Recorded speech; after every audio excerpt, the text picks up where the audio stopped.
Non, il est malien. Bonsoir, chers amis. Voilà, on continue la discussion sur le plateau. Eh bien, je suis heureuse de vous retrouver une nouvelle fois pour l'émission du mois de mai, avec des invités toujours qui, je l'espère en tout cas, vous apportent beaucoup et continuent à vous apporter beaucoup. Et aujourd'hui, ce mois-ci, nous sommes dans le mois du 19e convoi pour les réparations. Donc le combat pour les réparations se continue. Nous avons déjà eu à vous présenter des personnes qui œuvraient à cette cause, notamment au CNR, qui était à l'époque, je crois, dirigé par Madame Valentin, et aujourd'hui qui l'est par Madame Gabrielle Privat, qui va donc vous parler en tant que présidente du CNR, Comité national pour les réparations. Nous avons aussi donc avec elle au CNR Bella, sa fille. C'est Bella, oui, tout court, d'accord. Au MIR, nous avons donc Maître Claudette Duhamel, qui est vice-présidente du MIR, qui n'a jamais cessé d'œuvrer et de se battre pour cette cause-là, plus beaucoup d'autres. Et puis, nous avons Apa Mumia Makeba, qui est régulièrement présent à la Martinique à tous les convois. Il n'a jamais raté un seul convoi. Et il vient de Guyane. Il nous racontera un peu comment aussi ça se passe en Guyane, puisque le combat est un peu transfrontalier. Et nous voudrions que notre peuple comprenne que c'est un combat qui ne concerne pas seulement les afrodescendants, que tous les gens qui vivent à la Martinique, qui profitent des luttes de ceux qui sont la majorité de la population et qui se battent vraiment, qui se donnent pour cette cause-là, que tous ces gens-là se sentent impliqués et qu'ils prennent fait et cause pour la cause qui n'est pas une cause africaine ou une cause uniquement des afro-descendants, puisque tout ça qui gourmet, il gourmet bat tout le monde et tout le monde qui a profité de ça qui était ni, de ça qui ni et de ça qui a venu. Donc que le combat soit, que tout le monde se sente interpellé et concerné. Voilà.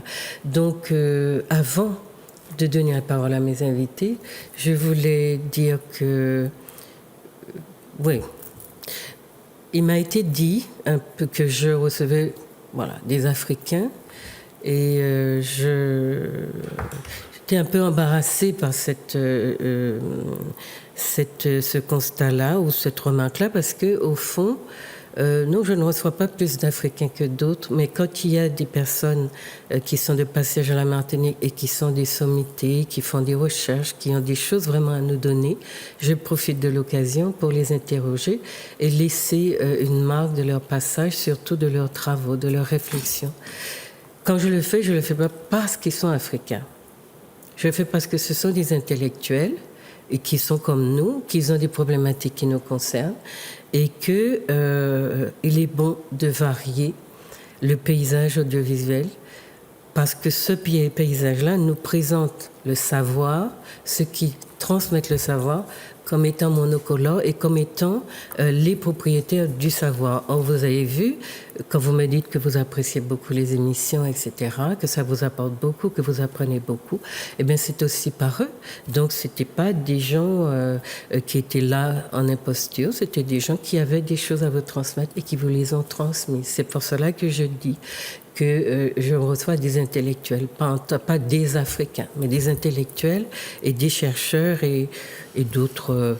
Et à côté de ça, beaucoup de gens de chez nous qui ont des choses à partager avec nous, comme aujourd'hui, les gens qui œuvrent à essayer de faire que la société française, l'État français reconnaisse ses responsabilités dans le domaine de la traite négrière et la colonisation, etc.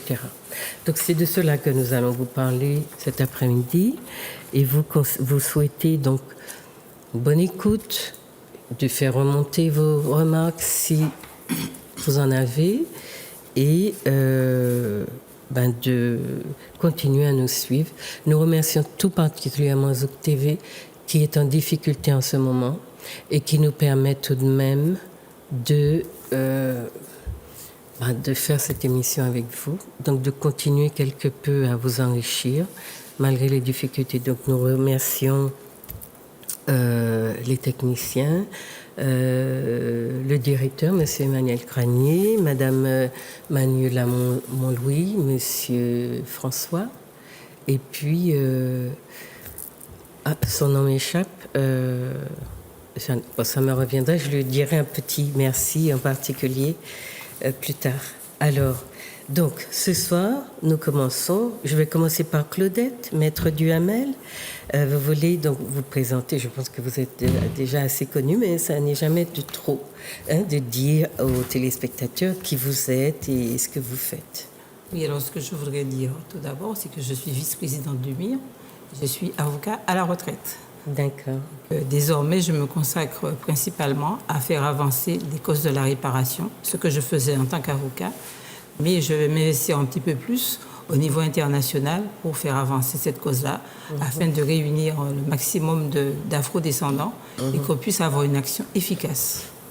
Donc, je consacre toutes mes activités, toutes mes ressources à cette cause-là, en tant que vice-présidente. D'accord.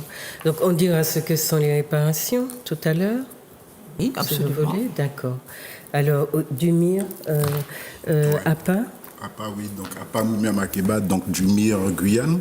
Donc, notre création, c'est à peu près comme la Martinique, sauf qu'on a commencé à faire les convois à partir de 2004.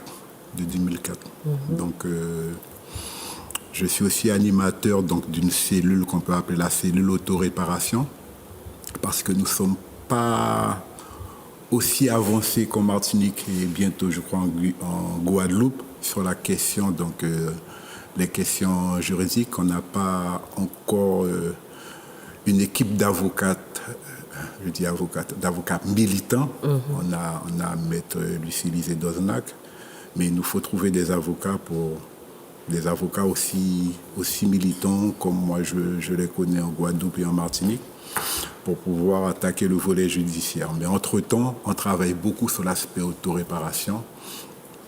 Peut-être au fil de l'émission, je pourrais citer quelques exemples. Autoréparation. Voilà. Des travaux sur que les personnes se prennent elles-mêmes en charge. Voilà, se prennent en charge. Je peux citer comme par exemple l'établissement. Donc on sait que le premier calendrier de l'humanité est celle de la vallée du Nil. Donc qui a servi à d'autres modèles de civilisation. Et donc ce calendrier, on a vu qu'on pouvait aussi l'adapter aussi en Guyane. Donc la partie théorique. Après, au niveau de la langue, utiliser la langue panafricaine, donc le Kiswahili. Mais le Kiswahili bantou, ce qu'on appelle le Kingwana. Donc les frères et sœurs qui participent à nos travaux, ils maîtrisent ce calendrier. Ils savent par exemple dire la date en langue Kiswahili. Et nous investissons aussi donc, dans les deux langues qui sont la langue que nous appelons la langue initiatique, donc le Médou-Nétcher. Mais surtout, ce qui est important pour nous, c'est la langue bantou. Donc, on le fait par des travaux d'application, donc l'application au calendrier. Et maintenant, nous avions commencé depuis 2 ans des travaux sur des faits pratiques, quoi. Donc, nous évoluons dans ce sens, mais surtout dans l'autoréparation. Et puis, dans l'autre domaine où nous avançons beaucoup, parce que nous avons la survivance africaine sur la vallée du Maroni, donc tout ce qui est sur la pensée spirituelle, la pensée symbolique, nous évoluons dans ce sens-là. OK. Alors, ensuite, nous avons donc sur le plateau, vous avez compris, chers amis, 2 associations qui œuvrent pour une cause qui a beaucoup de ramifications. Donc, le CNR, Comité national pour les réparations, est représenté ici par sa présidente, vice-présidente Gabrielle Privat. Bonjour Gabrielle. Bonjour Juliette, bonjour téléspectateurs. du monde entier. Oui, N'est-ce qui pas? nous regarde. Voilà. Oui, donc je suis vice-présidente du CNR depuis 2 ans. Et je suis aussi enseignante à la retraite. Donc, effectivement, depuis 2 ans, j'ai beaucoup plus de temps pour m'occuper de l'association, on va dire presque à plein temps. Voilà, donc le CNR a été créé en 2013. Donc, suite à une conférence qu'il y avait dans la CARICOM, à Saint-Vincent, en fait, conférence de la CARICOM sur le thème des réparations, en fait, parce que la CARICOM a estimé qu'il fallait que ce soit un thème central dans leurs préoccupations et que les États de la Caraïbe puissent œuvrer dans ce sens-là. Donc, ils ont demandé à cette conférence aux États qui étaient à la Martinique, qui étaient représentés par quelques militants, dont Garcés Malsa, de créer un CNR à la Martinique, un CNR à la Guadeloupe et en Guyane. Voilà, depuis 2013, donc notre CNR a été créé, fonctionne. Donc, voilà. C'est un comité qui est rattaché donc à d'autres comités dans la Caraïbe. Dans la Caraïbe. Est-ce qu'on peut rappeler aux téléspectateurs ce que c'est que le CARICOM ou la CARICOM? Alors, la CARICOM, c'est le... Caraïbe, c'est quoi? Oui, la CARICOM, c'est la commission... Alors, c'est... Pour que vous pourrez aller chercher sur Internet. Oui, CARICOM, oui, c'est une... C'est la communauté, alors, caribéenne. C'est une communauté caribéenne qui regroupe, en fait, plusieurs États. Donc, c'est une organisation supranationale et qui regroupe les États anglophones de la Caraïbe. Donc, plus le Suriname, qui est néerlandophone, et Haïti. Et donc, les anciennes colonies françaises ou les colonies françaises n'en font pas partie. Mais elles ont demandé à être attachées tout à fait.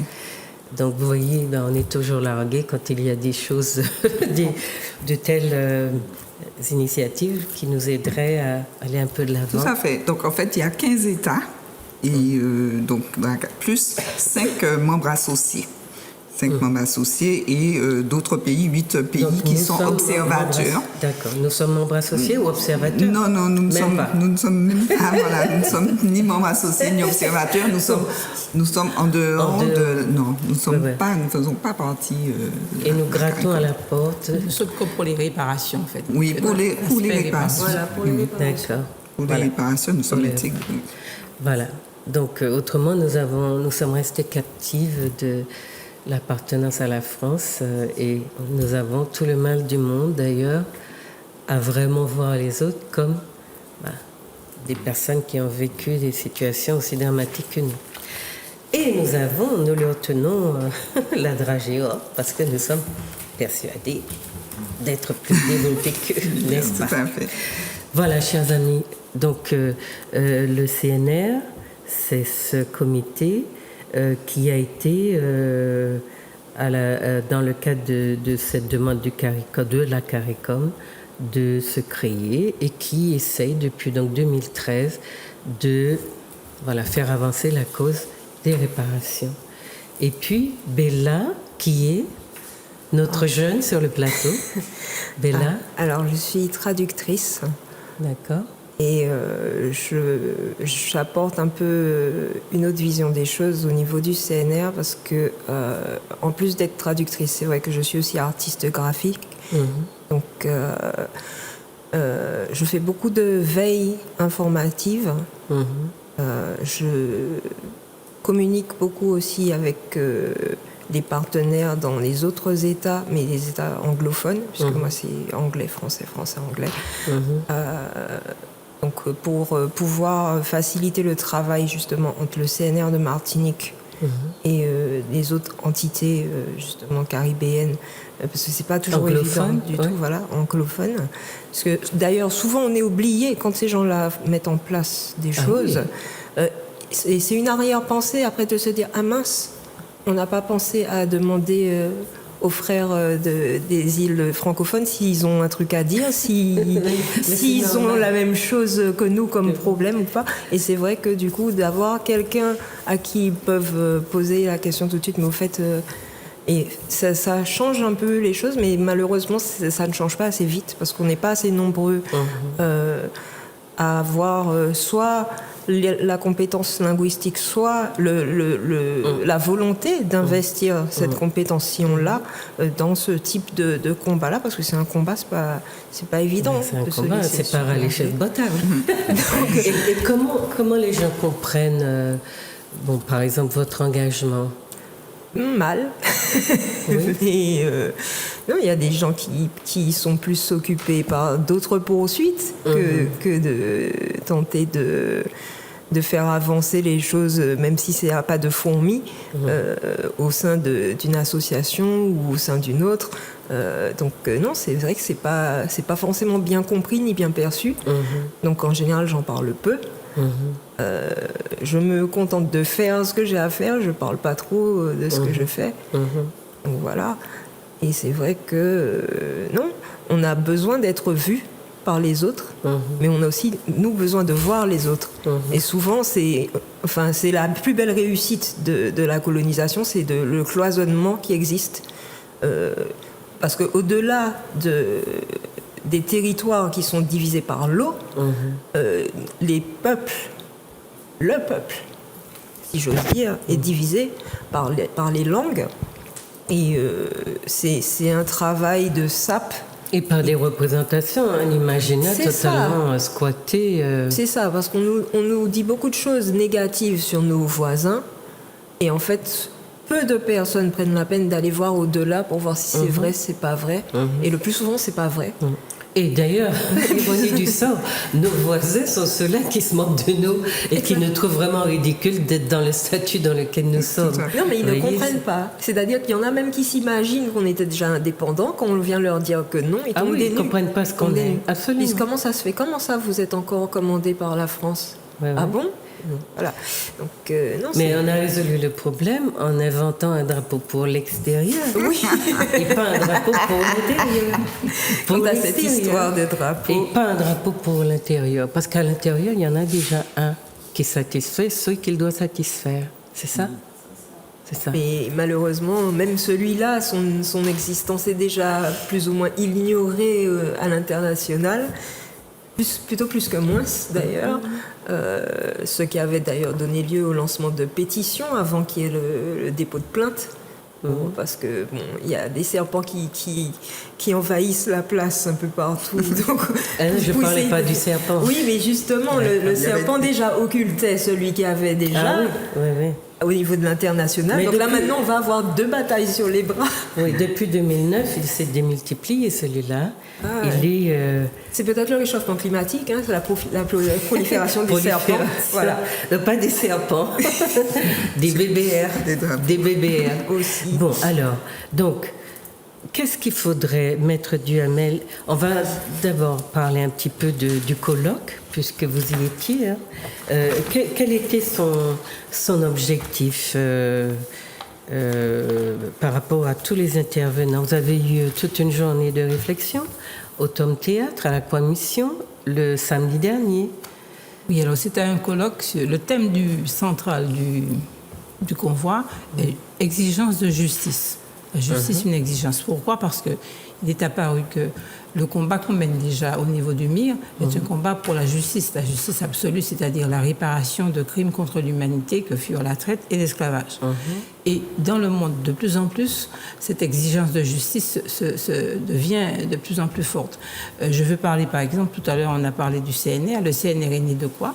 De la prise de conscience des différents États, de ce qu'ils étaient indépendants. Ils se moquent de nous, c'est vrai, nous ne sommes pas indépendants. Ils étaient indépendants et ils se rendaient compte qu'ils étaient freinés dans leurs actions. C'est-à-dire qu'ils n'étaient pas, ce que Dominique Bonoduca dirait, décréolisés.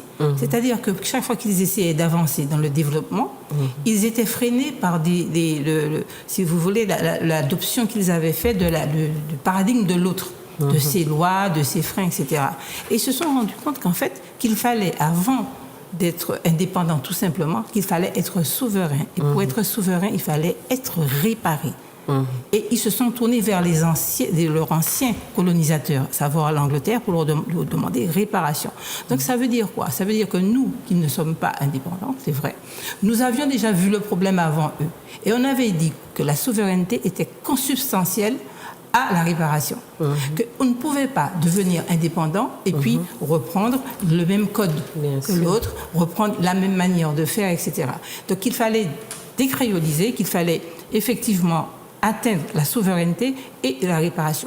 Donc on avait déjà vu le problème, on avait déjà lié les deux, et les pays de la CARICOM, qui était une association d'États, effectivement, qui avait pour but, surtout l'économique, de développer, un petit peu comme l'Europe, de développer le commerce entre eux et de faire en sorte de se développer en ayant un espace de libre-échange. Donc, ils se sont rendus compte de ça et ils ont mis, bien longtemps après nous, parce que nous militons pour la réparation depuis les années 85, ils l'ont mis au centre de leurs préoccupations.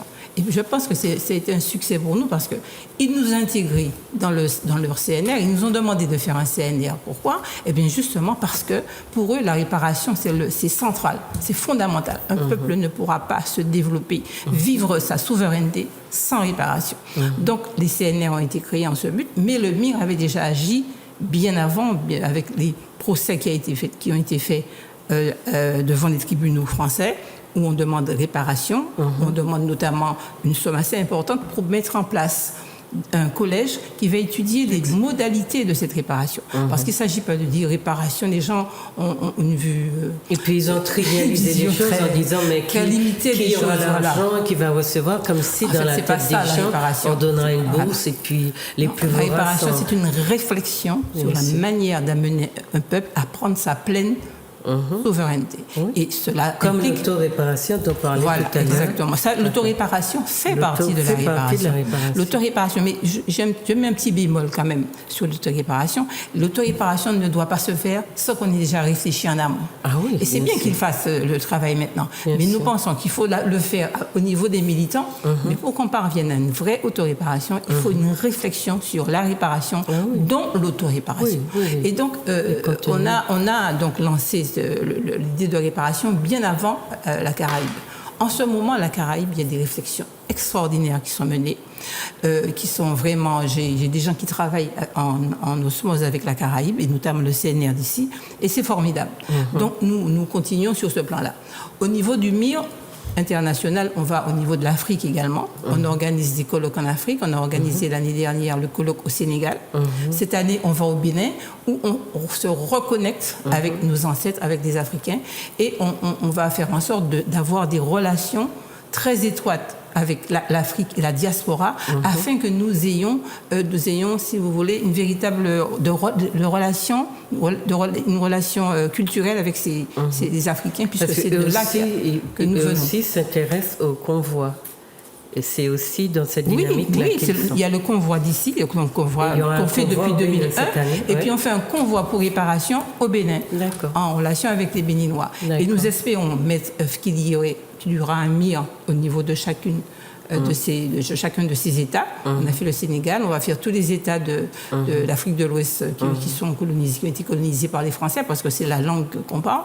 Et puis je pense que ça va s'étendre à l'Afrique, dans le cadre du panafricanisme. Là aussi, le panafricanisme ne pourra pas se concevoir sans qu'il y ait une réparation pour l'Afrique, pour tous les afro-descendants. Il y a une réparation qui est incontestable, qui est due à l'Afrique. Et c'est un travail, vous avez compris, c'est un travail immense. Et ce travail qui nous dépasse et qui continuera après notre mort. Parce que c'est très... Mais comme je dirais à la jeune qui est à côté de moi, il ne faut pas avoir peur de dire qui on est. Il ne faut pas avoir peur d'en parler. Il ne faut pas rester. Je pense que quand on a commencé le premier procès, les gens se moquaient de nous. Mais on a tenu bon. Comment vous demandez la France Réparation?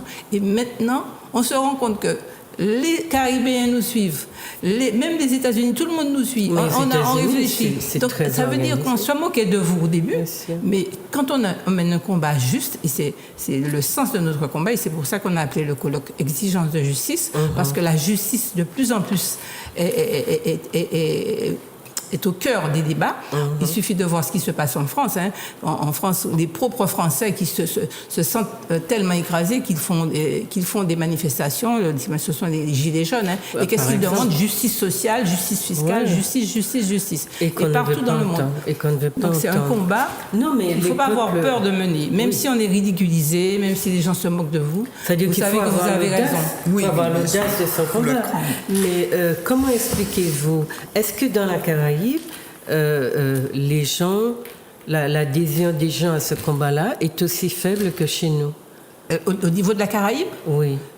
Mais ce sont les chefs d'État. Ce sont les chefs d'État des différents pays caribéens. Là où ils sont quand même en avance, nous n'avons ici même nos élus, à part Garcin Malza qui était élu à Sainte-Anne, qui ne l'est plus, nos élus font la sourde oreille. Ah oui, bien ils n'entendent pas. Il y a eu la décennie des afro-descendants. On a eu quelques élus qui viennent avec nous, mais ça reste limité. Mais quand on parle de réparation, on ne les voit plus. Alors que ça veut dire que nos élus ont démissionné. Des États de la Caraïbe, des chefs d'État, des présidents de la République vous disent que c'est nécessaire, c'est important. Vous continuez à regarder ailleurs. Mais tant pis, de toute façon, le combat, on va le mener. On aura l'appui. Mais il a été déclaré qu'il n'est pas question de réparation à la Martinique. Ça a été officiellement dit. Hein? Oui, ça a été officiellement dit, mais c'est le combat. Si on mène le combat, c'est parce que c'est officiellement dit. C'est pour vous dire qu'il ne faut pas forcément attendre que ce soit nos élus qui prennent ce combat-là. Alors, sur les relations donc, avec la Caraïbe sont plutôt bonnes. Oui, elles sont excellentes, puisque le signe, c'est le CNR. Hein, Et s'il y a des gens qui veulent assister, par exemple, au colloque, vous organisez des colloques, il y a des choses. On a organisé un colloque samedi, le 11 mai. Non, là, c'est un colloque ici, mais dans la Caraïbe, vous y allez. Oui, on y va. Alors parfois nous sommes effectivement invités au colloque, au sommet, en fait, aux manifestations dans la Caraïbe. Bon, nous ne pouvons pas tout le temps y aller pour des raisons financières, des raisons financières, mais nous étions allés par exemple à Trinidad. Aux États-Unis, une fois. Voilà, nous étions allés au sommet pour le sommet des réparations aux États-Unis à New York en 2015. Hein, d'ailleurs, Claudette y était également. Et par la suite, l'année d'après, nous sommes allés à Trinidad aussi. Alors, c'était pas un sommet pour les réparations, mais c'était un sommet sur le commerce de la diaspora, en fait. C'était dans le cadre du Festival de l'émancipation. Voilà. Ah oui, c'est intéressant. Et donc, c'était une rencontre d'entrepreneurs et d'investisseurs afrodescendants, aussi bien du continent africain que des États-Unis et de la Caraïbe. Les États-Unis qui s'organisent d'ailleurs sur cette base-là, en intra, mais qui sont en train d'être combattus pieds et poings. Sauvagement, puisque ça dérange effectivement. Le but de l'Occident est effectivement d'empêcher que les Noirs n'accèdent à de la richesse, à du pouvoir, surtout à du pouvoir économique. C'est la seule façon de les maintenir en domination totale. Et c'est même dit dans les instances les plus importantes. Il faut empêcher les Noirs d'accéder à la richesse. Pourtant, l'Europe vient de prendre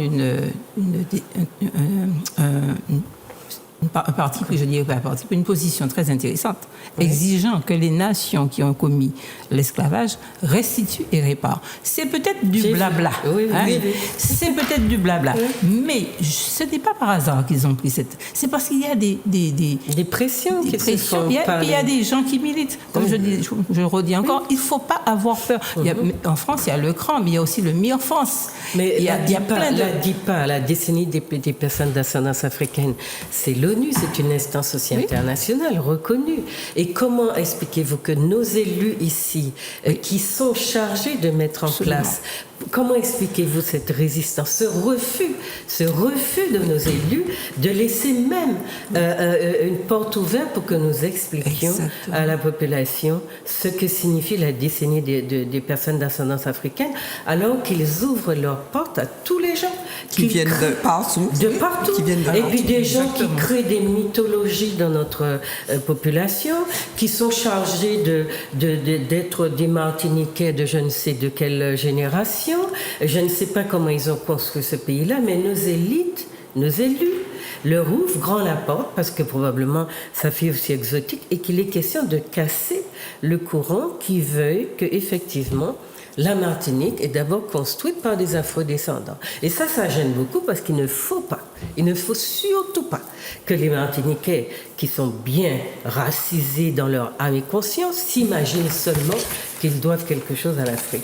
Voilà la forme de relation, de réaction qu'on a lorsqu'on s'adresse à nos élus pour qu'ils prennent la décision de nous laisser venir expliquer.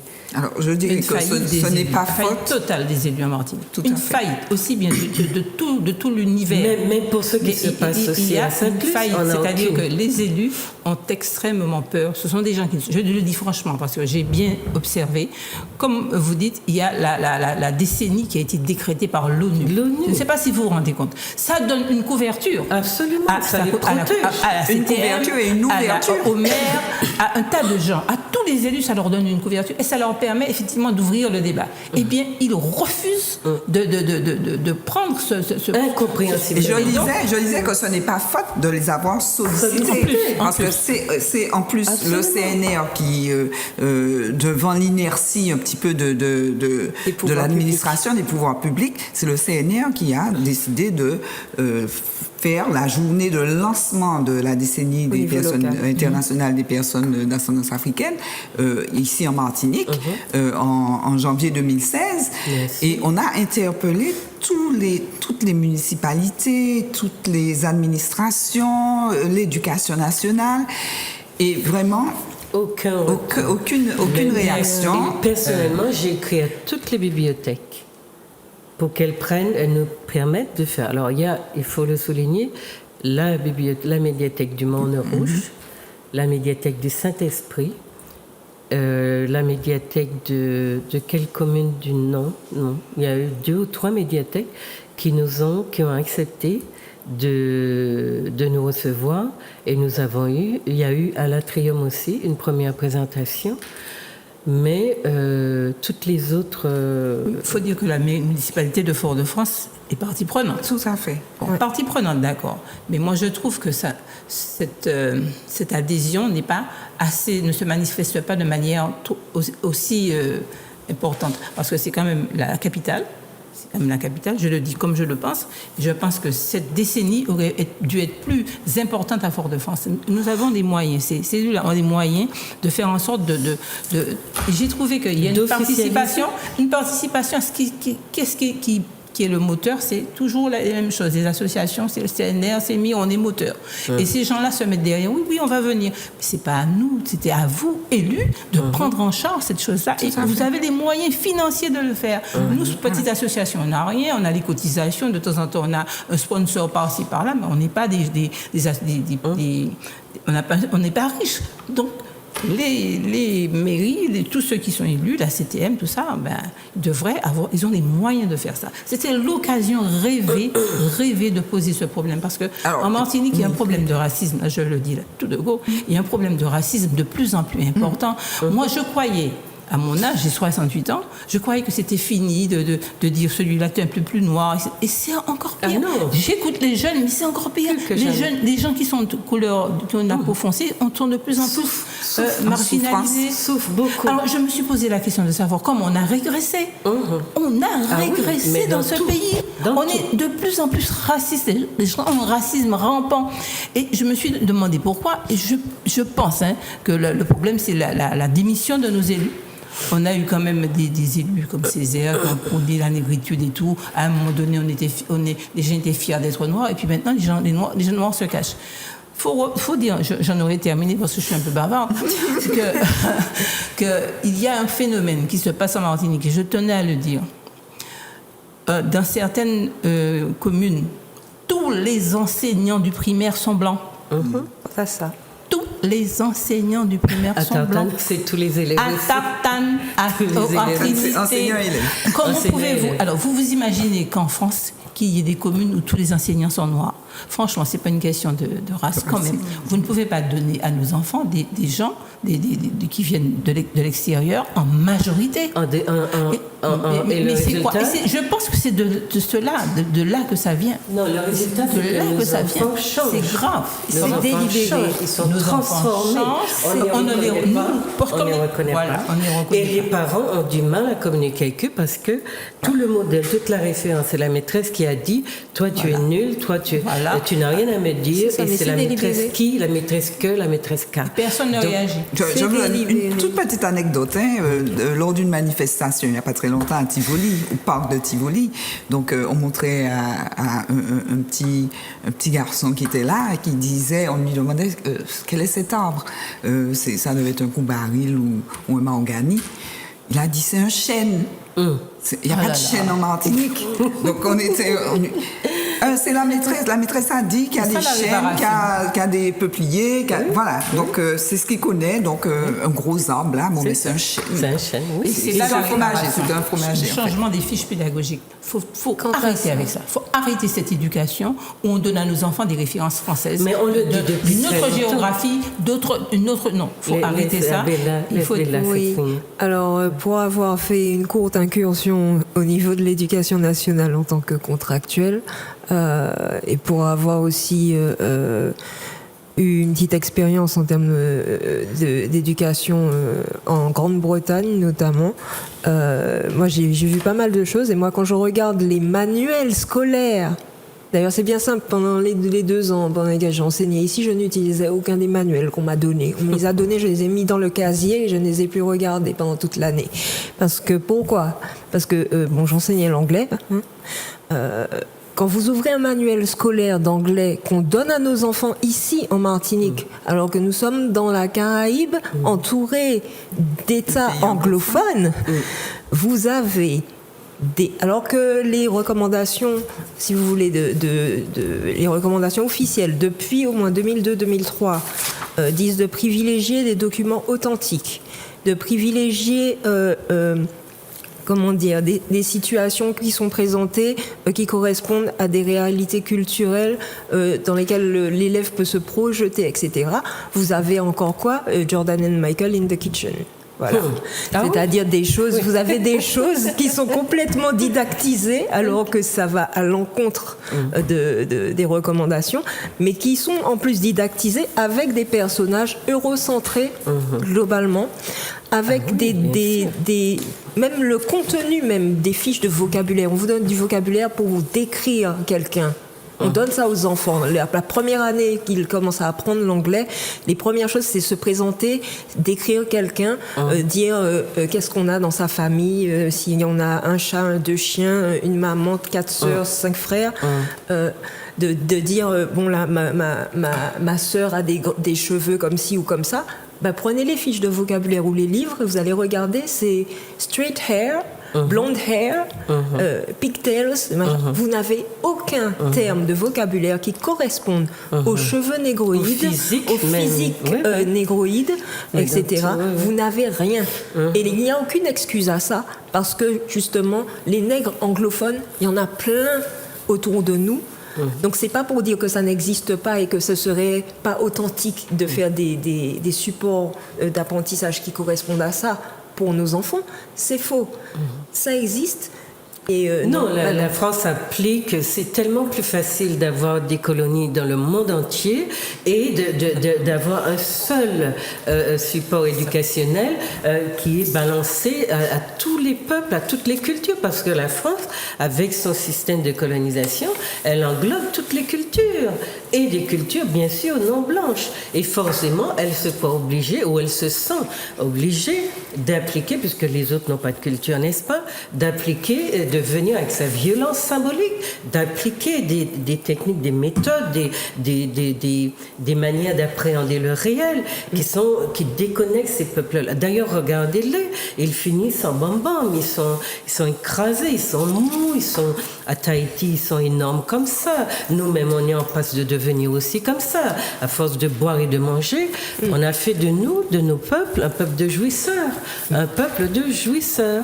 Nos peuples, alors, se sont peu concernés par réparation, par convoi, etc., mais sont au courant de tous les zouks, de toutes les bouffailles, Mercury. de tous les mercuries, de tout ce qui est amusement, où il faut s'exposer, se montrer, jouir, exprimer sa richesse aussi en termes de maillot de bain et de je ne sais quoi. Et quand vous regardez la société s'effondrer autour de vous, vous vous demandez comment il se fait que notre peuple se sente si peu responsable de son pays, si peu responsable.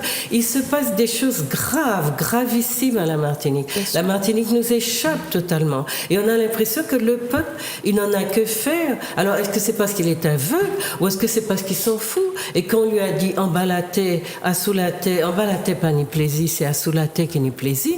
Donc vivez, faites la bombe, faites la bringue, mangez, empiffrez-vous, goinfrez-vous, mais surtout, ne vous occupez pas de la politique, laissez la politique à ceux qui la font, et ceux qui la font, ils vous montrent bien que vous n'êtes pas dans ça, que vous ne comptez pas, que vous n'êtes pas important, que les décisions se prennent au plus haut niveau et que vous n'êtes pas consulté, que vous êtes en train de devenir éventuellement une réserve de votants, comme je l'ai déjà dit ailleurs, et les décisions ne vous concernent pas.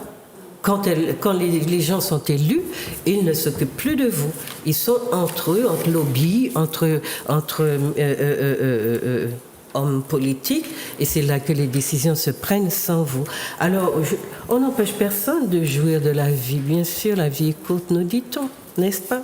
Mais si les autres ne s'étaient pas battus pour nous, de quoi aurions-nous joué aujourd'hui si les autres n'avaient pas construit un semblant de société démocratique avec des acquis sociaux et tout ça? C'est très important qu'on comprenne que nous, là, avec cette manière de vivre, nous n'avons rien à laisser à nos enfants. Premièrement, ce sont des petits écervelés, et deuxièmement, ils seront tellement francisés, tellement sortis de leur culture, etc., que ce seront des espèces de petits clones qui sont colorés parce qu'on n'a pas encore trouvé le moyen de totalement faire disparaître la couleur. D'accord? Pensez-y. Vous êtes responsable aussi de votre société. Elle vous appartient. Et pensez que vous l'avez encore parce que vos aînés se sont battus pour ça. Et pensez que ceux qui se battent pour les réparations, les réparations, eh bien, se battent pour que vous ayez vos enfants. Parce que ce n'est pas ceux qui se battent actuellement qui verront les résultats, que vos enfants ont peut-être une chance d'être des hommes, traités comme des hommes dans une société qui regarde et qui prend en compte leur humanité. C'est cela qui nous intéresse cet après-midi. Alors j'avais demandé à Claudette tout à l'heure, et est-ce que par rapport aux conférences, est-ce qu'on peut, par exemple, dire les intervenants, ce que ça a apporté, parce que j'ai vu qu'il y a eu des résumés, enfin des contenus très portés sur les injustices au niveau de l'État, de la justice, telle que la justice se pratique chez nous. Voilà. Moi, il y a un point où je voudrais un peu insister, parce qu'on a connu en Guyane tout récemment, il y a une année ou 2 ans, 2017, c'est ça? 2017, une très très grande manifestation. Et c'était l'occasion à ne pas rater, afin de guider les frères et les sœurs sur une alternative plus dans l'esprit de justice, de réparation. Et malheureusement, en particulier les médias ont favorisé un groupe de personnes pour aller vers ce que Roland Delano, il a tenu une conférence jusqu'avant que je vienne ici, qui avait un succès. Je ne partage pas l'avis de Lynn là-dessus, où il a critiqué les leaders sévèrement. Autant je ne suis pas d'accord, peut-être le fait de critiquer parce qu'il demandait de l'argent, moi c'est la façon. Parce qu'à la fin, cela s'est terminé par Macron qui dit je ne suis pas le Père Noël. Donc on voyait bien qu'effectivement il y avait une faille. au lieu de s'orienter vers la question des réparations. Parce que là où je vais nuancer, où je suis un peu d'accord avec Roland, je vais nuancer, c'est le fait de mettre une demande d'argent, mais dans l'esprit de rattrapage. C'est ça. On a le même problème. C'est ça. C'est le poison, c'est ça. Rattraper qui? En 2009, on a eu le même problème. C'est un peu ça. Donc nous, on essaie de travailler surtout sur des faits historiques majeurs. Des faits historiques majeurs, c'est pour ça qu'avant de poursuivre le périple, on commence le périple dès la Guyane. Donc depuis 4 ans, on fait une marche qui nous lie Kourou à Rémire. Et on a choisi volontairement Kourou. C'est un fait majeur. La deuxième expropriation de nos parents s'est faite à l'intérieur d'un autre continent, en Guyane. Il s'agit de l'expropriation des habitants de Kourou et de Sinamare.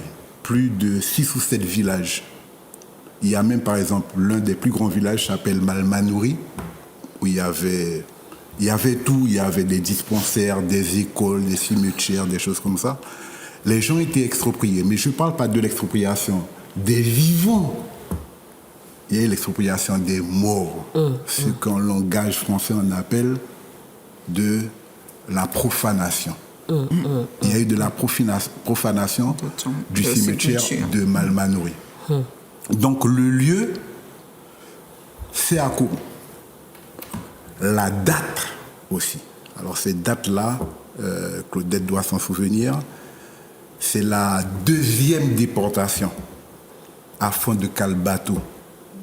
Dans la nuit du 23 au 24 avril 1997, 4 de nos frères ont été déportés, menottés.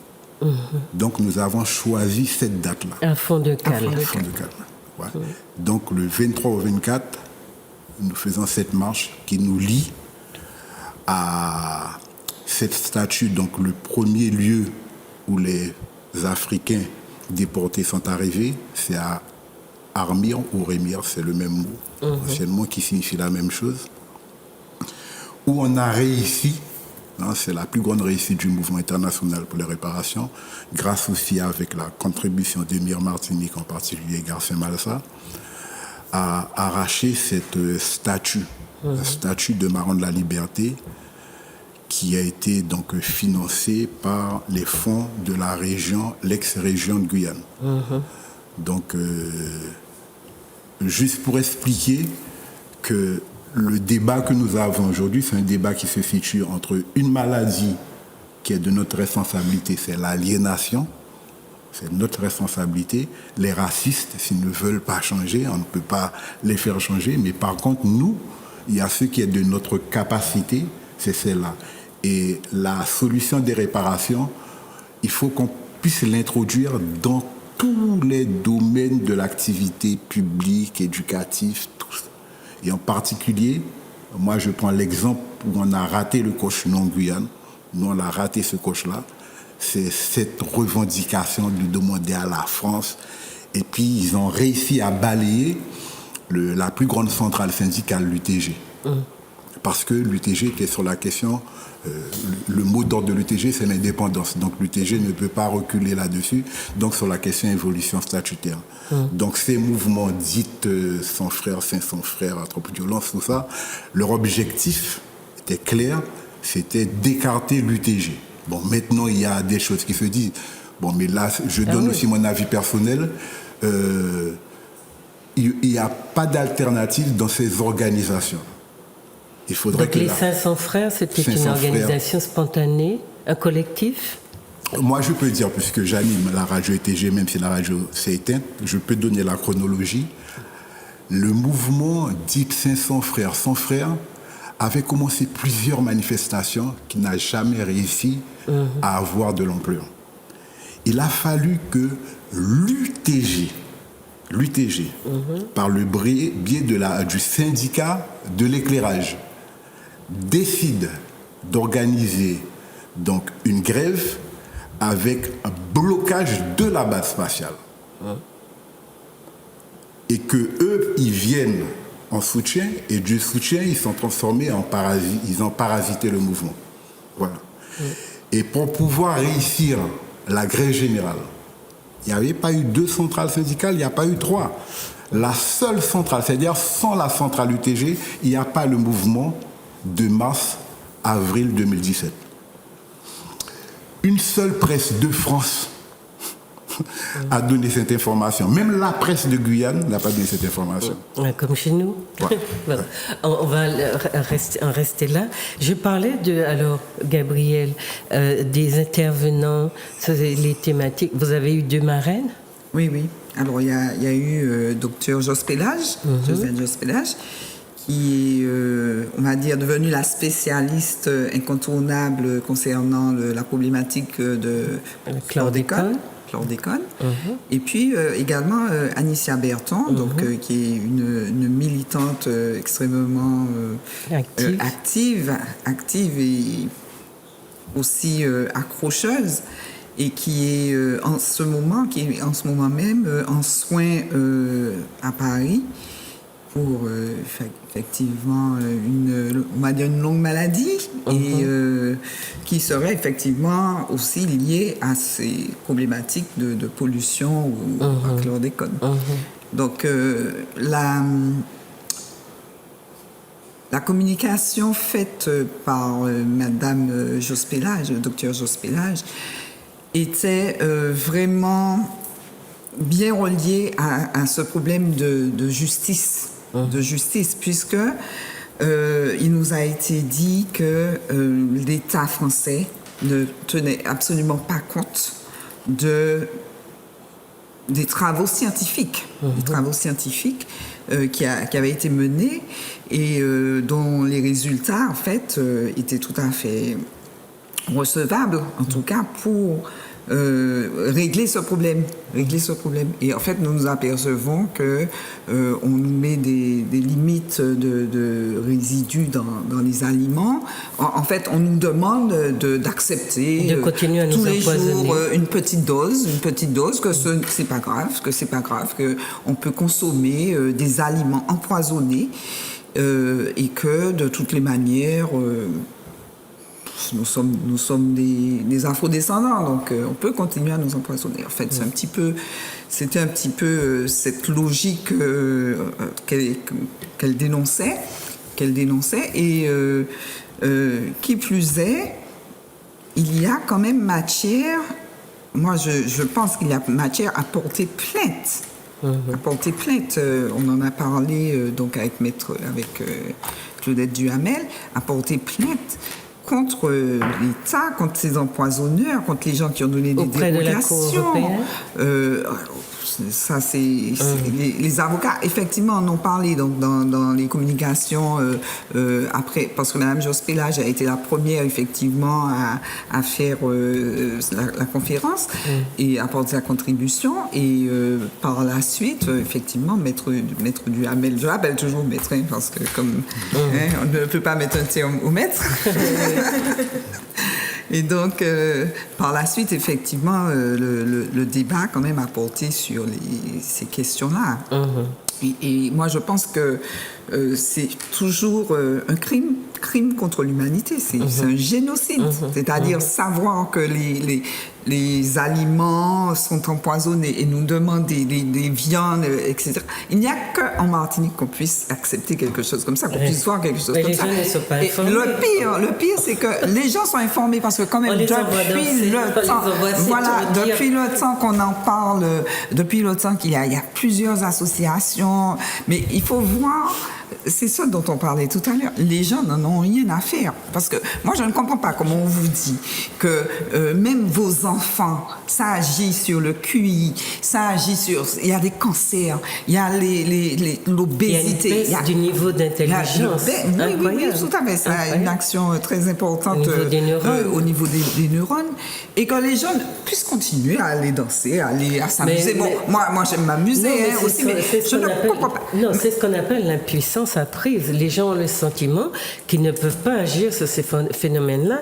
Et le fait que notre société se soit urbanisée, citadénisée très vite, a cassé toutes les formes de solidarité, a cassé toutes les formes d'implication, a développé une forme d'égoïsme, d'individualisme tellement vite que les gens sont entrés dedans de manière brutale et n'ont pas encore eu le temps de composer avec à la fois l'altruisme et l'individualisme, et ça donne quelque chose aujourd'hui qu'on appelle l'impuissance apprise. C'est vraiment... Moi, je trouve ça grave, parce que c'est grave. Au niveau des... Mais c'est comme ça qu'on domine les peuples. Mais au niveau des manifestations, je veux dire des associations et des manifestations de rue concernant ces problématiques-là, il y a deux pelés, trois tendus. Oui, je veux dire, si on est arrivé à réussir une centaine de personnes dans une manifestation contre le chlordécone et tout ça, même l'épandage aérien, c'était pareil.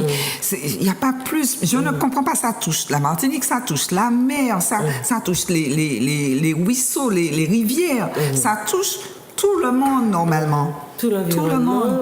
Tout l'environnement. Et bon, moi je vois que on se mobilise pour autre chose. Ah oui, vous aurez invité un grand professeur de je ne sais quel pays, vous auriez eu, vous auriez manqué de place dans votre... Moi je trouve que c'est vraiment dommage. Non, mais c'est triste. Quoi. Non, ça c'est suicidaire et il faut l'analyser, il faut qu'on l'analyse, qu'on prenne le temps de faire l'étude de ce comportement de relâchement. Un peuple qui ne se protège pas, qui n'a pas le sentiment du danger, c'est un peuple qu'on a réussi, chez qui on a enlevé l'amour de soi, mais qu'on a enlevé tout instinct agressif. Et cet instinct-là est tourné contre lui-même, parce que l'agressivité, au bon sens du terme, c'est cela qui vous fait survivre. Pour avoir répondre, satisfaire à vos besoins, il faut un petit peu d'agressivité naturelle pour savoir vous protéger et prendre la part qui vous revient dans les choses. Eh bien, nous, on a gommé ça en nous et on l'a au contraire travaillé pour que ça se retourne, entre nous, pour qu'on s'entre-dévore. C'est ce qu'on appelait l'hétéro-agressivité, hein.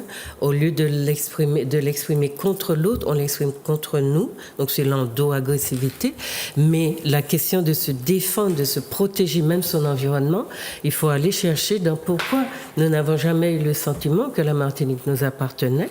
Qu'est-ce qui s'est passé dans la façon qu'ont les dominants de s'approprier la société. On l'a bien vu à Sainte-Luce. À Sainte-Luce, il a été dit samedi ou dimanche que la société martiniquaise, la plage, le littoral appartient à la France. Et ce sont les Français qui étaient protégés. C'est clair que même pour les Martiniquais qui se battent, le sentiment d'impuissance les a gagnés depuis longtemps parce qu'ils ont souvent été concentrés à des scénarios comme cela. Donc quand nous disons aliénation, etc., il faut que nous comprenions aussi ce qui se... Oui ? Je suis pas d'accord avec vous. J'ai l'impression que la manière dont vous parlez là, c'est fini, c'est désespéré. On a fini, qu'il n'y a plus rien. On a tout tourné contre nous. Pour moi, je milite depuis plusieurs années. C'est vrai que je n'ai pas vu le bout du tunnel, mais je ne crois pas que ce soit fini. Dans le colloque qu'on a fait, c'est un colloque qui rappelle un petit peu un forum que j'avais fait sur droit, justice et légitimité à l'époque où j'avais été attaquée par les magistrats. Je crois que c'est vrai qu'on a l'impression que le Martiniquais ne réagit pas, mais nous sommes dans un état de sidération. C'est vrai que les Martiniquais sont dans un état de sidération. Tout à l'heure, on a parlé de jouisseurs. Moi, je dirais qu'il y a beaucoup de désespérance. Faut pas croire. Quand on a une fuite en avant comme ça, c'est-à-dire qu'on est dans une situation où on est tous en train d'être empoisonnés. Parce que, qu'est-ce qu'elle a dit, Mme Jospélage ? On est empoisonné régulièrement. Donc, nous sommes tous les Martiniquais. Elle a dit 92, mais c'est 100% des Martiniquais qui ont le chlordécone dans le sang. C'est 100% des Martiniquais qui sont empoisonnés. Donc, c'est un problème sanitaire majeur. C'est-à-dire que les cancers vont se développer et quand commence à se développer, d'ailleurs, Anicia, l'une des marraines, c'est une personne qui souffre dans sa chair parce qu'elle a cette maladie là, alors que c'est une militante debout. Donc, nous sommes dans une catastrophe sanitaire. Nous subissons effectivement une aliénation de plus en plus prégnante, puisqu'on a de plus en plus des fiches pédagogiques. Tout est tourné vers... Et malgré ça, on continue. Il y en a qui continuent. Moi, je crois qu'il y a une désespérance dans ce peuple-là. Mais on ne peut pas dire que tout est perdu, que l'État français a réussi à nous retourner notre agressivité contre nous et qu'au lieu de la diriger vers ce qui doit être dirigé, vers le colonisateur, nous la dirigeons. Moi, je dis qu'il faut faire très attention. Parce que je pensais ça à un moment. Parce que quand on milite, je comprends tout à fait ce que veut dire Mme Suyalda, parce que quand on milite, au bout d'un moment, on dit, mais c'est pas possible, les gens ne réagissent pas, on est en train de les tuer, ils sont en train de mourir, l'État français envoie des colonies de Français qui occupent tous les postes à responsabilité, il n'y a pratiquement plus de pas un seul magistrat noir, ils nous donnent, qu'est-ce que c'est, on est là comme ça, on ne bouge pas. Moi, je dis qu'il faut faire très attention. Parce qu'on a eu 2009 qui était un avertissement. On a eu 2009. Moi, j'ai vu des gens défiler dans la rue j'ai vu leur regard, ça s'est arrêté, c'est vrai, mais c'est toujours là. Vous croyez que les gens qui sont là et qui manifestaient, qui parlaient, qui disaient des choses terribles, ces gens-là ont oublié? Non, moi je vous dis franchement, il faut faire attention. Que c'est vrai qu'il y a des jouisseurs, mais il y a surtout, derrière le jouisseur, il y a le désespéré. Et il nous faut redonner de l'espérance. Et c'est le travail. Bon, pour le moment, c'était le travail des associations. Si c'est CNR, c'est MIR, on le fait. Et je pense qu'il faut faire ce travail-là, parce que sinon, j'arrête de militer. Si on me dit que l'État français a gagné, moi, c'est pas la peine. Je vais me coucher là, je prends un bouquin, je lis, puis j'ai fini avec ça. Mais à partir du moment où moi, j'ai décidé de faire de militer au sein de ces associations, de programmer un colloque, de faire... Alors, parlons-en de ce colloque. Il y a eu cette intervention de Mme Jospélage qui a été fondamentale. Où les gens qui étaient là, ils n'étaient pas nombreux, ont compris que l'empoisonnement était général. Maintenant, il nous faut porter cette parole. Parce que vous savez que les gens ne savent pas. Nous avons des médias, parlons des médias. Les médias font tout pour taire cette chose-là. Ils présentent ça de telle façon que les gens n'ont pas l'impression que c'est grave. Mais c'est gravissime. Donc, il y a cette chose-là à faire. Madame Jospélage l'a fait à notre niveau. Qu'est-ce qu'il y avait dans la salle? On dit à peu près 30 à 40. Non. Et c'est 30 à 40 qui ont été informés. Bon, maintenant, il faut que nous ayons des soldats en Martinique. Et je pense que quand on va réussir, à travers les mouvements de réparation qu'on fait, à avoir ces soldats, on va arriver. Parce que les gens attendent aussi. Les gens attendent, ils élisent des gens. Il faut pas vous faire. On a les élus qu'on mérite, mais on a aussi les gens, quand ils ont élu un certain nombre de personnes. Quand ils ont élu un certain nombre de personnes, ils s'attendaient à voir les choses bouger. Ils voient rien bouger. Parce que souvent, on compte parce que c'est la soi-disant démocratie représentative. On compte sur celui qu'on dit, bon, il va peut-être nous défendre, il va peut-être parler du chlordécone, et puis l'État français va comprendre, parce que eux, ils se sentent pas du tout, ils font pas de politique. Eh bien non. Le jour où le peuple va comprendre que c'est pas la peine de compter sur les élus, sur aucun élu en Martinique, vraiment aucun en ce moment, le jour où on aura suffisamment de soldats, et je pense qu'on l'aura, et je pense que c'est pour ça que je me dis, que je vous ai dit que je pense qu'il faut qu'il y ait des gens qui se consacrent à ça. L'idée de réparation, vous vous rendez pas compte du chemin qu'on a fait sur la réparation? Avec notre petite assignation ridicule, et comment c'est allé en cours de cassation. Il y a un avocat blanc. Je dis un avocat blanc, c'est celui qui a pris le dossier, qui s'est tellement intéressé à la chose que le gars est prêt à aller en Europe, il est prêt à aller au Cour international de justice. Eh bien, c'est formidable.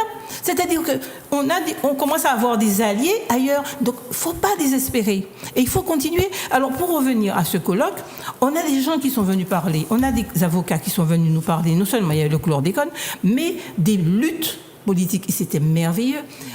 Des luttes politiques, des luttes des syndicats. Comment il y a eu un grand parcours, un grand combat. Ce qui s'est passé en Guyane, en Guadeloupe, comment des confrères, les avocats étaient mobilisés pour défendre des syndicalistes, justement dans l'affaire des Guyanais, où on avait mis 4 camarades à fond de cale, ce qui était un symbole terrible pour nous. Moi, quand j'ai su ça, c'était à pleurer, ça m'a fait frémir. Je me suis mise dans ce combat-là sans même réfléchir, et j'ai même été poursuivie parce que j'ai dit à la justice qu'elle était coloniale, parce que, effectivement, mais cette lutte-là, ça reste, ce sont des gens qui sont là, qui ont marqué et qui continuent, et ça avance. Et moi je dis, ça n'avance pas comme on aurait aimé que ça avance, mais il faut surtout pas dire que le combat est perdu. Même si tous les instituteurs de tartane sont blancs, je dis que c'est pas perdu, que à n'importe quel moment, ce peuple qui a su quand même 4 siècles et demi d'esclavage, et un beau matin, 22 mai, ils ont dit c'est fini. Et ça va se passer comme ça. Méfiez-vous. Je pense que la désespérance que nous voyons au travers le côté jouissif et tout ça, c'est pas... Moi, je ne suis pas psychologue. Je ne peux pas juger, dire bon... mais je sais que je sens des ferments de rébellion. Je sens ça dans mon peuple. Je ne peux pas désespérer. Claudette, je reprends la parole pour dire que je suis d'accord. Parce que, non, les raisons qui font que nous sommes là et que je fais ce genre de travail, c'est aussi ça. C'est que si je n'y croyais pas, si je croyais qu'on était déjà foutus, on n'aurait pas continué à parler de ces thématiques. Mais il y a 2 niveaux dans ce qui se dit là. Il y a ce que je dis, qui est que la société qui ne donne pas, les médias qui ne donnent pas au peuple l'information qu'il faut aux heures de grande écoute et qui ne lui présente pas la gravité des choses, fait que tout ce qui, par contre, est de l'ordre du jouissif, de la fête, du cassave, de ci, de ça, est exploité, médiatisé, et les gens entendent ça à longueur de journée par des spots publicitaires très très forts, et ils s'enferment dans ça, et entre eux, ils ne discutent que de ces choses-là. Donc les médias sont responsables. Mais quelque part, il y a dans tout ce qui circule sur les réseaux sociaux, Facebook, etc., les gens ne peuvent pas ne pas être touchés par un certain nombre de choses. Donc, souvent, ils passent dessus parce que c'est un problème. Ils passent dessus, ils glissent, c'est un problème, je ne veux pas me prendre la tête, je ne veux pas m'embêter. À force de se comporter de cette façon-là, ils se déconnectent des vraies problématiques de leur société. Et c'est ce qui me fait dire qu'on ne peut pas vivre à sous la terre, il faut profiter de plaisir parce qu'en bas la terre panie, parce que nous sommes des êtres humains et que notre dignité et les valeurs que nous véhiculons qui font que nous sommes un peuple martiniquais, nous devons prendre soin ou avoir le souci de les transmettre et de ne pas nous laisser écraser même après 4-5 siècles de colonisation. Voilà ce qui pour moi est important parce que le travail que nous menons, je n'ai jamais considéré que c'était fini, que nous étions finis, mais je sais, parce que j'ai d'autres exemples, qu'il y a des peuples au bout desquels on est venu. Il y a des peuples qu'on a laminés, exterminés. Et nous faisons partie des peuples en danger, je l'ai déjà dit, signalé dans d'autres émissions.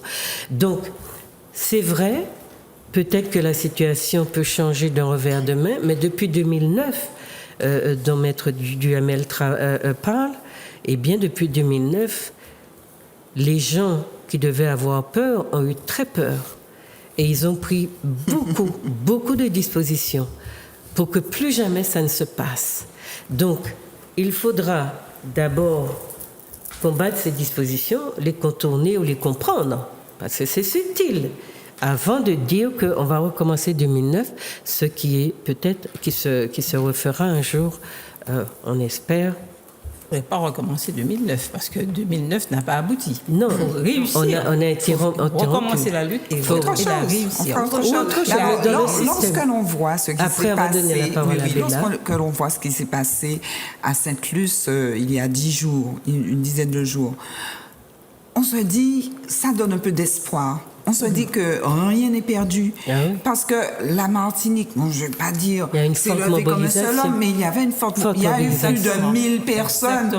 Plus de 1000 personnes qui ont défilé. Ils n'étaient pas là tous les 1000 en même temps. Mais les gens, premièrement, le matin, il y avait effectivement un certain nombre de personnes.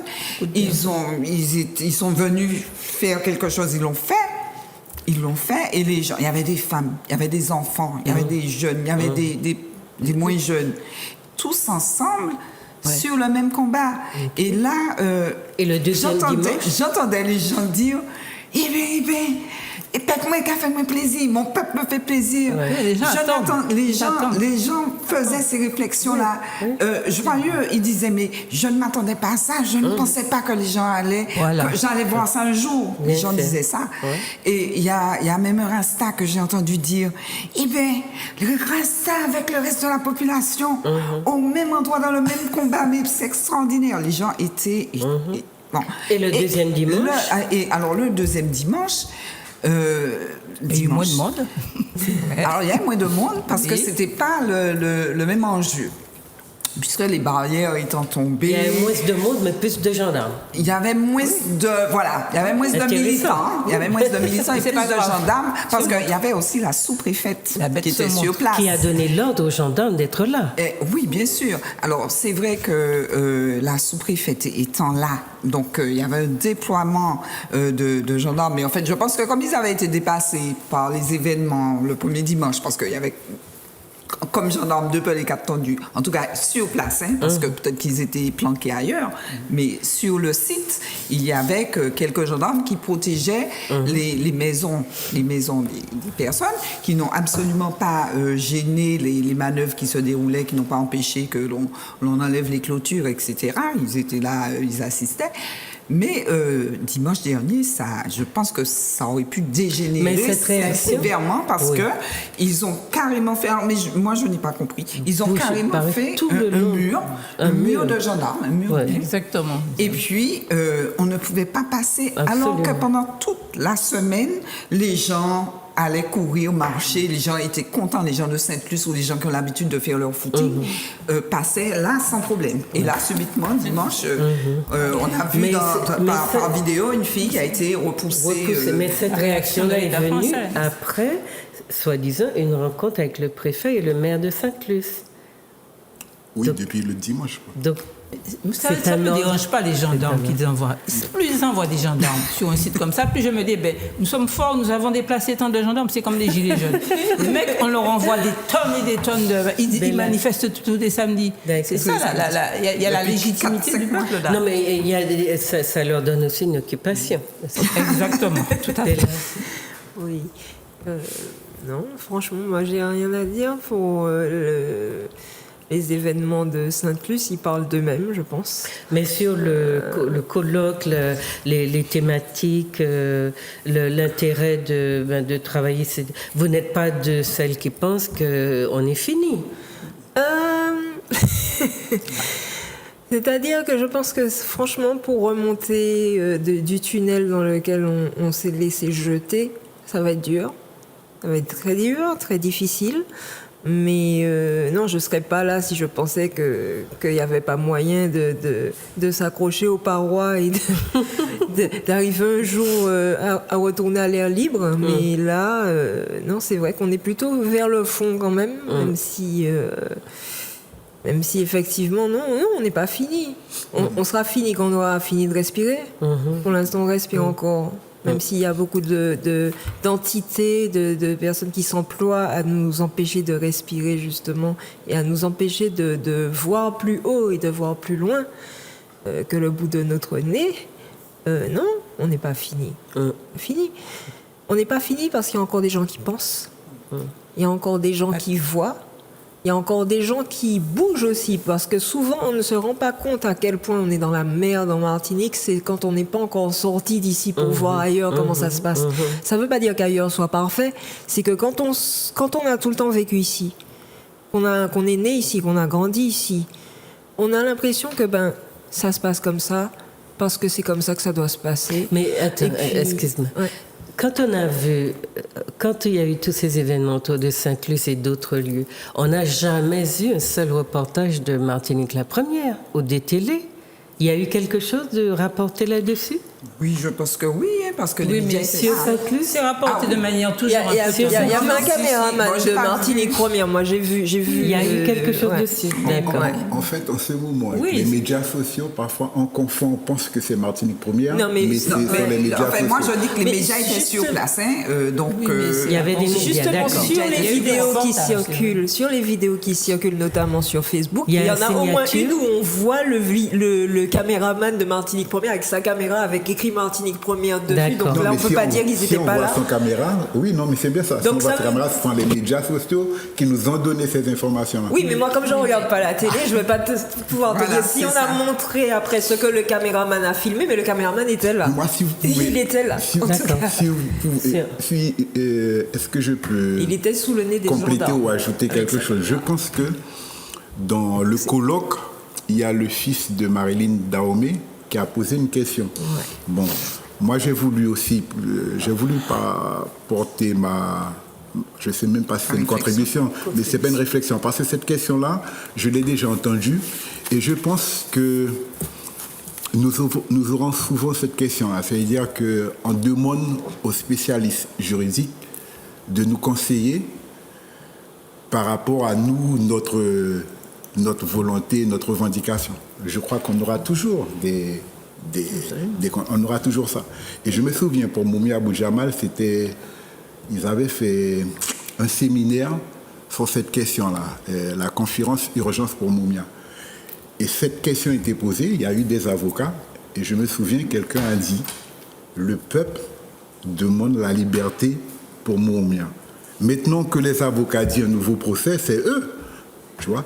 Et donc, moi, je crois que on a des avocats, et puis il y a le peuple aussi, ce que le peuple. Après, aux avocats de voir comment il fait.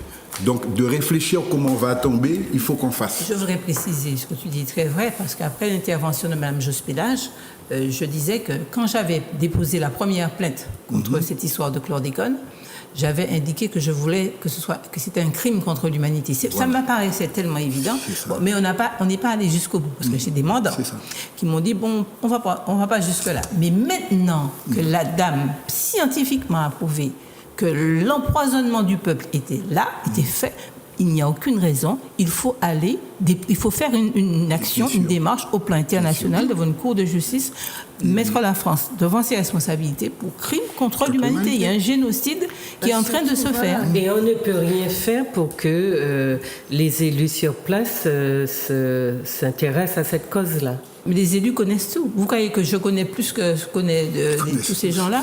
Les textes leur parviennent bien avant moi. Alors, ils connaissent tout. Ils connaissent tout le problème. Ils ont affaire à des... Attendez. Je vois que la lumière verte s'est déjà allumée. J'aurais voulu qu'on essaye d'expliquer aux téléspectateurs la différence qu'il y a entre vos deux associations et comment on y adhère, etc., etc. CNR, MIR. Bon, alors je commence par le MIR. Le MIR a été créé dans les années 2000.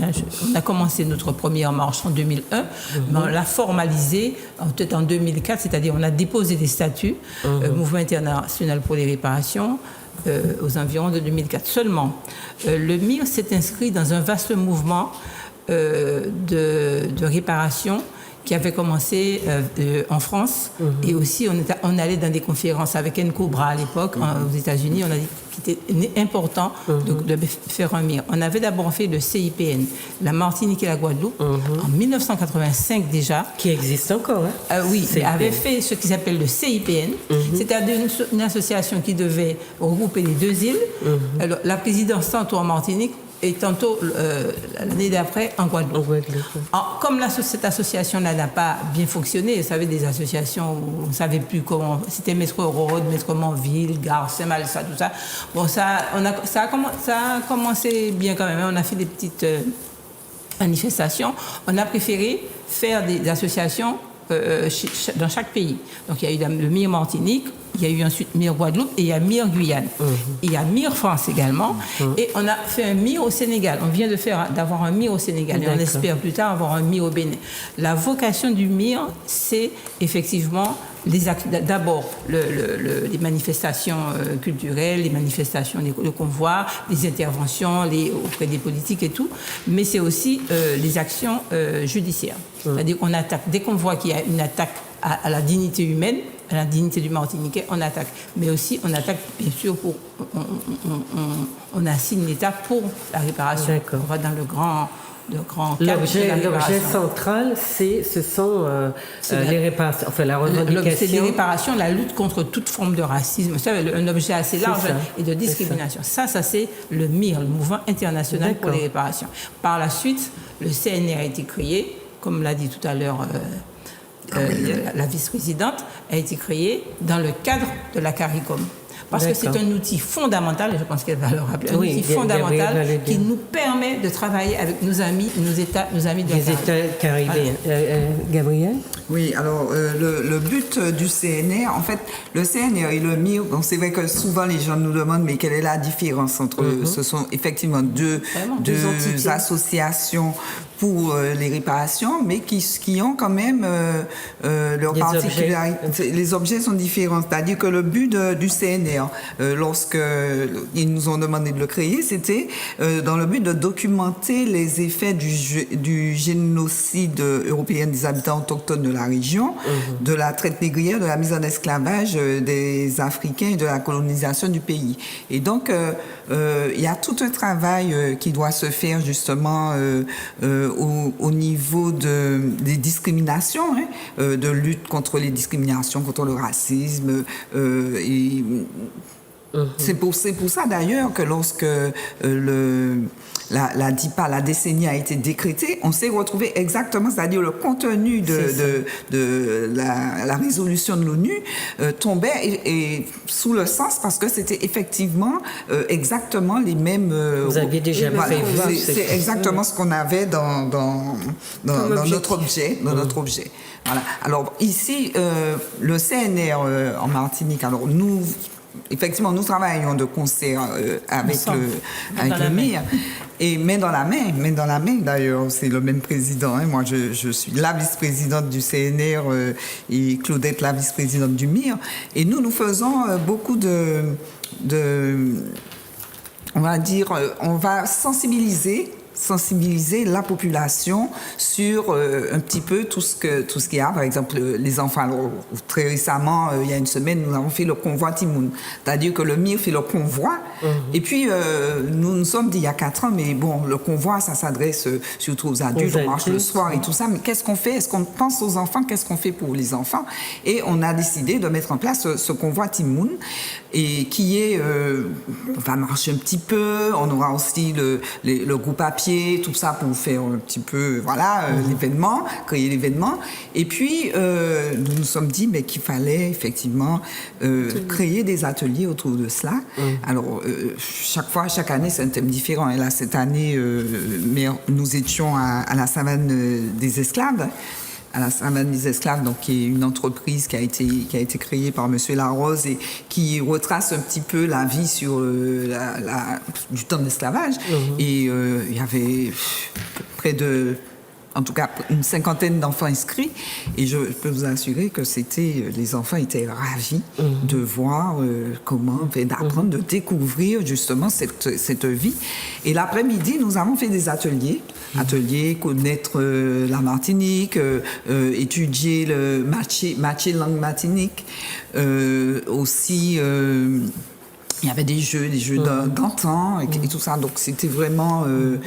c'est quelque chose... Ça permet de sensibiliser les enfants qui viennent accompagnés de leurs parents, bien sûr, parce qu'on s'adresse là aux enfants. Il y avait des enfants entre 2 ans et 16 ans.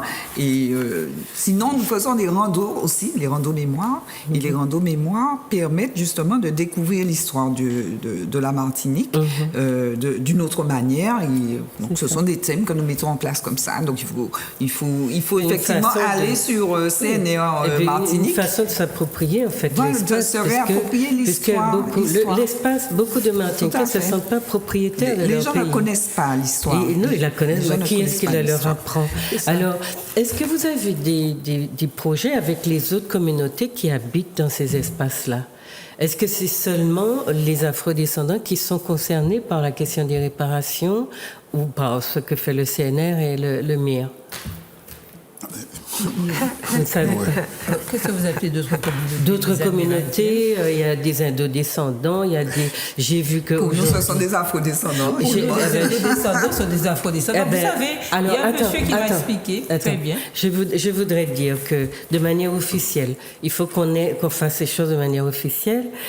Il y a très concrètement à La Réunion un monsieur d'origine indienne qui a écrit un ouvrage qu'il a intitulé Langagisme, crime contre l'humanité, et qui a demandé justement que la lutte entre les composantes afro et indo, enfin même si tout le monde est afro en réalité, soit réunie pour mener ce combat-là.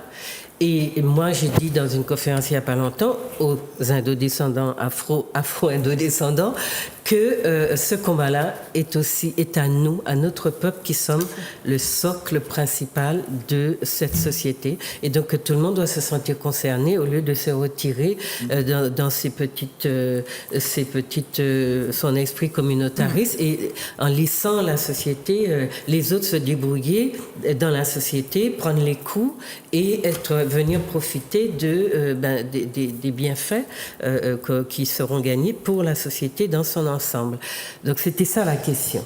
Alors, mais il faut terminer parce que le veste moi, je ne fais aucune différence indien, pas indien. Moi, j'ai du sang indien. J'ai ma grand-mère qui était bien indienne. Je ne vois pas pourquoi je vais dire, nous sommes tous des afro-descendants en Martinique. Nous descendons, nous avons nos racines africaines. Et même si, effectivement, les Indiens sont arrivés, effectivement, après l'abolition de l'esclavage, ils se sont fondus. Je disais, il y a un monsieur qui était très sage, je suppose que c'est un monsieur que j'ai rencontré, c'était un agriculteur. Et on parlait des Amérindiens, ce qu'ils appellent Amérindiens. Et je disais, mais les Amérindiens en Martinique, on les a génocidés. Il me dit, non, on ne les a pas génocidés, ils vivent en nous. Parce que les Amérindiens, ce qu'on appelait, ils se sont mélangés aux Africains. D'ailleurs, quand il y avait des Africains qui marronnaient, c'est eux qui recueillaient ces gens-là. Et ces gens-là ils sont en nous, ils vivent en nous. Et les Indiens d'Inde vivent aussi en nous. Ma grand-mère, qui était peut-être une tamoule de je ne sais pas quoi, de Pondichéry, elle vit en moi, et moi je considère que tout ça c'est des peuples écrasés, des peuples dominés, qui ont été effectivement, qui ont subi des discriminations, et c'est en ce nom-là que nous agissons. D'ailleurs, dans l'objet du MIR, il y a la lutte contre toute forme de discrimination. Oui, mais il faut dire donc à nos élus qui sont en train d'organiser des enclaves autour de l'indianité, de faire venir un tas de responsables de ci, de ça, qu'il faut qu'ils travaillent à la cohésion de notre société et qu'ils rappellent à tout le monde, à tous ceux qui décident qu'ils veulent faire chambre à part, que la société n'a qu'une grande pièce, une seule grande pièce dans laquelle doivent se trouver tous ces enfants. Voilà le message que nous voulions délivrer. L'heure et demie qui nous était impartie est arrivée, toujours trop vite. Voilà. Donc, dites un petit mot rapidement, parce que c'est l'heure. Un petit mot chacune. Le terme afrodescendant me gêne un peu, parce que je vais vous dire quelque chose. J'ai des petites nièces, enfants, des arrière-petites nièces, qui sont très très blanches, parce que leur papa s'est marié avec une blanche. Et les enfants sont plus blancs que blancs. Et pour moi, ce sont des afrodescendants. Ils vont me dire qu'ils sont blancs, ils vont peut-être épouser des blancs, ils vont faire des petits blonds. Ces petits blonds-là seront des afrodescendants. Ça veut dire qu'on est tous frères et sœurs. Nous avons un ancêtre commun, nous sommes tous frères et sœurs. Celui qui se sent afrodescendant, qui sent qu'il a été victime de discrimination, il peut être très très blanc, il peut être très très noir, il peut être indien, il peut être ce qu'il veut, mais il est victime de discrimination. C'est comme ça que je vois les choses. D'accord. Bella? Moi, je dis juste surveillez bien ce qu'on apprend à vos enfants à l'école, parce que tout n'est pas à prendre à bras le corps. Il y a des choses à apprendre avec des pincettes. Donc, voilà. D'accord. Gabrielle? Alors oui, moi je dis qu'effectivement nous sommes tous afrodescendants et que nous devons effectivement développer de l'amour entre nous. Voilà. Entre les différentes communautés, de la solidarité, mais ça passe par l'amour, forcément, l'amour de l'autre. Et un sentiment d'interresponsabilité. On ne peut pas laisser une partie travailler, tout faire, et puis profiter. C'est un peu, voilà. Ça procède de la jouissance, l'esprit de jouissance dont je parlais.